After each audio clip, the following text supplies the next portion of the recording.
Okay, welcome guys, stay Giga Chat and spam noted. Today in this video, I'm gonna cover the Gold River stream that happened today.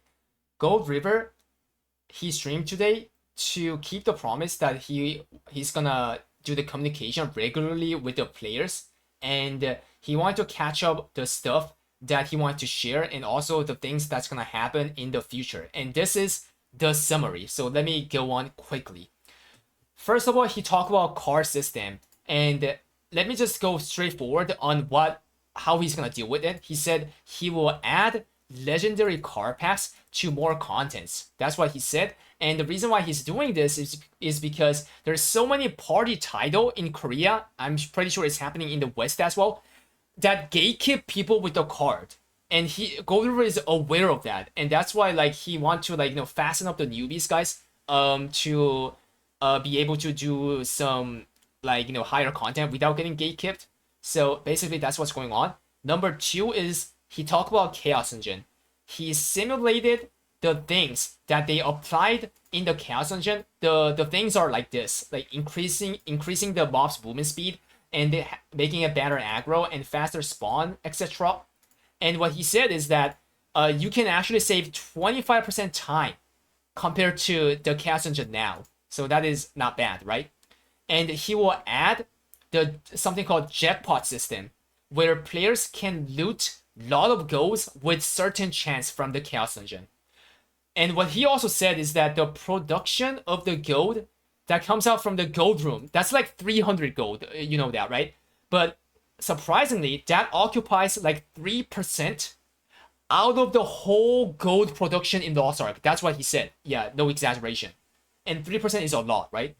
So he can't increase the net gold amount from the Chaos Engine by a lot, but what he's gonna do is that by adding this jackpot system, he will increase that 3% proportion to 4.5. Yeah, that's what he said. And also he might add some other stuff as a reward in Chaos Engine, like legendary car pack. He did say legendary car pack, but he said he might. He's considering. Okay? And 3, Guardian Raid. He's not sure if he's gonna change the Guardian Raid to there's a lot of options. Like for instance, 3 times a week or 1 times a day, right? But what he convinced is that he would definitely change it by having less fatigue than now. That's what he assured. And his goal is to make people feel the fun from doing the challenging and rewarding content. And he wants the Guardian Raid to be like that. Clear, right? Number 4 is Entropy. For those who doesn't know, Entropy is a serious problem right now in Korea because the end content in Korea is very, very not friendly to Entropy. Like literally hitmasters are generally in most of the time better than Entropy. That's what's going on. So Entropies are crying hard. And Gold River knows. He acknowledged that the end content is not friendly to Entropy, and this is what he said. He's going to make the back and head attack as a bonus concept rather than being mandatory like now. And the problem is he's still brainstorming with the developers because this is something that is not easy to solve. You know what I'm saying? So they're looking for the way, and one of the option that he brought up, just an option, it doesn't mean he's gonna do this, is deleting the entropy set. Because if you delete the entropy set, then it turns into an option, right? But in this case, you might he might have to delete the ambush master kind of engraving as well, because that gives way much damage as well, right? But I don't know, guys. I don't know what he's gonna do, but he said he's gonna change it for sure, and this can be one of option. Who knows, right? Anyways, number 5, gate reduction. This is the one that I like the most, by the way, and it's gonna happen soon. That's what he promised. Yeah. He will delete some gates in Braille normal and Braille hard. Pog crazy. And also he's thinking about reducing the K-Angel gate as well. So this part is he's considering for K-Angel, but this part is confirmed. It's 100%. He said he will delete the gate for Braille. The max gate for the contents in the future that he's thinking will be 4. 4 as a max. But based on the characteristic of the raid, some can be 2 gates, some can be 3 gates, and max as a 4. And also he said that developers are already working on the Braille Gate 6. In Braille Gate 6, there's a DPS holding problem, right? Like you have to wait for the yellow meteor, right? He's also like, they're working on fixing that problem. So like, yeah, all these changes happening to Braille will be super paw crazy. Yeah, and he didn't say which one he's gonna remove, guys, from Braille. Which one and how many. But by him saying that the max will be 4, guys, for all the content, I guess he's gonna delete at least 2. And I hope they delete gate 5, guys. Like, please, like, that gate is cancerous. Yeah, like, no cap. But anyways, number 6, Inferno and the trial content change. He said that the population doing the normalized content, the hell content, guys, like this content, are so low. He said it's literally under 2%, chat. So he wants more people to do the content, and he will make all the Inferno and trial contents as non-normalized, only for the ones that comes out in the future. So for the one that's already in the game right now in KR, like Braille, Cloud,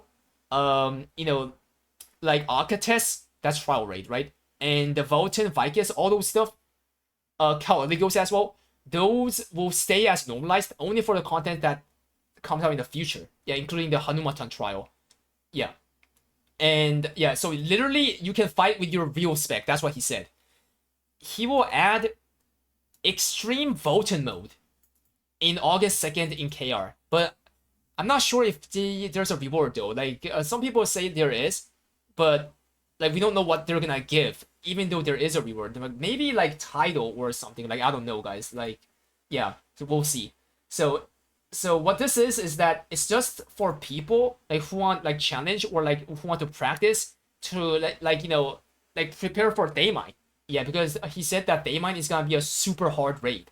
Yeah, so he's throwing this thing called Extreme Vulcan so that people can like kinda relax their finger and stuff. Yeah.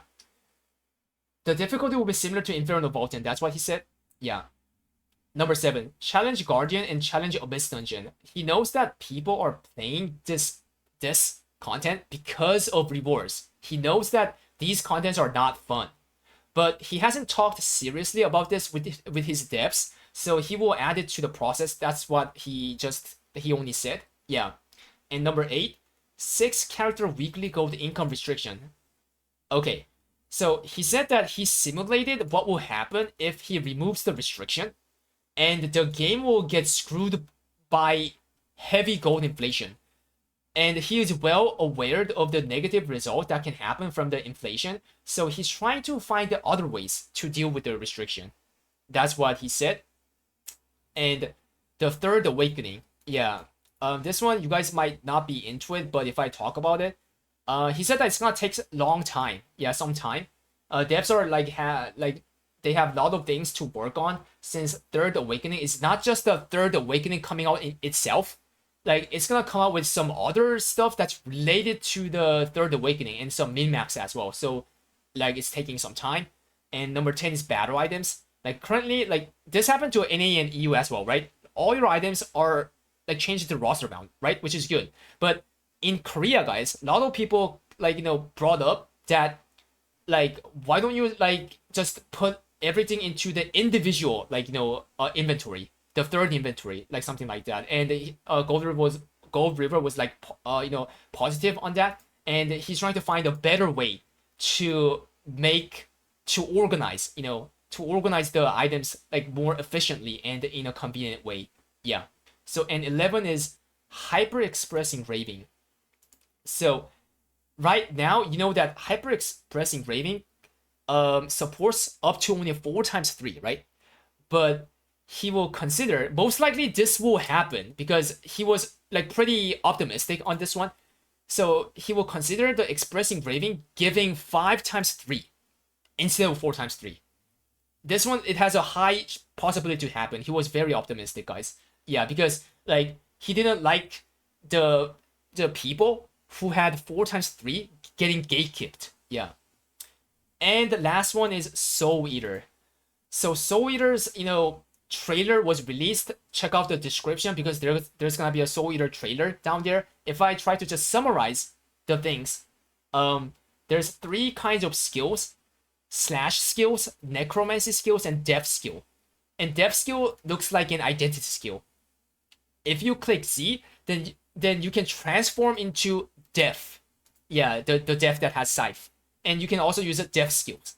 Yeah, and there was a leak of both of the engravings as well. The first engraving increases crit rate, damage, and also cooldown reduction during the transformation. So literally this is transformation engraving. And the other one locks the transformation, so you cannot transform at all. But it increases the damage by a lot for a temporary moment on your basic skills. Yeah, so this is non-transformation engraving. Makes sense, right? And I forgot to write it here, but also the party synergy is leaked. It's 6% damage. Yeah, 6% damage party synergy. Anyways, yeah, pretty much that's all for the quick summary, and I hope you guys liked it. Yeah, give me your thoughts. Like, what's your opinion? By the way, like Koreans, they're like, I mean, most of them are happy. Yeah, major people are happy about like what he brought up, and like things looked like like good rather than being bad. So pretty optimistic. Let me know your thoughts, guys. Thanks for watching and stay giga shit. Spam noted, guys. Until the next video. Oh, sorry, it's this one. Peace out. Bye, guys.